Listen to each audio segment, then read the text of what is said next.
In today's video, I'm going to teach you how to fix the error. Operation did not complete successfully because the file contains a virus or unwanted software. This message usually appears in Windows when you try to open, move, or extract a file and the built-in security protection steps in.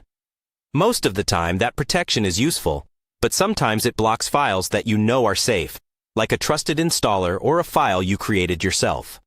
In this walkthrough, I'll show you how to deal with this safely without putting your computer at risk. First, before you try to bypass anything, make sure the file is actually safe.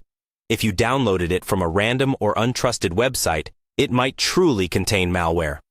Whenever possible, get the file from the official source, like the software's official website. You can also upload it to a reputable online scanner service to have it checked by multiple antivirus engines.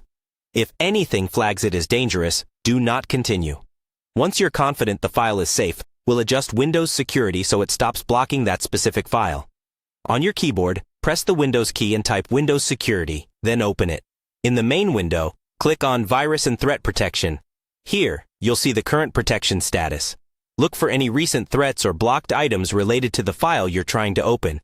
If you see it in the list, select it and look for an option to allow or restore the file. Windows may call this Allow on Device or Restore. Confirm that this is indeed the correct file, then allow it. After that, try opening or running the file again to see if the error is gone.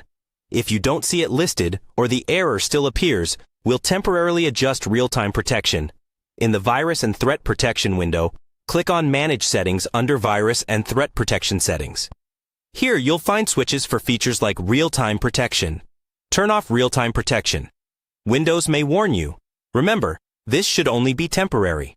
With real-time protection off, run or open your file again. Once you've successfully done what you needed, immediately go back into Windows Security and turn real-time protection back on. This step is essential to keep your system protected. Finally, if you keep running into this problem with a known trusted program, consider adding that program's folder as an exclusion in the same settings area, so Windows Security doesn't constantly interfere while you're using it. Always use exclusions sparingly and only for software you completely trust.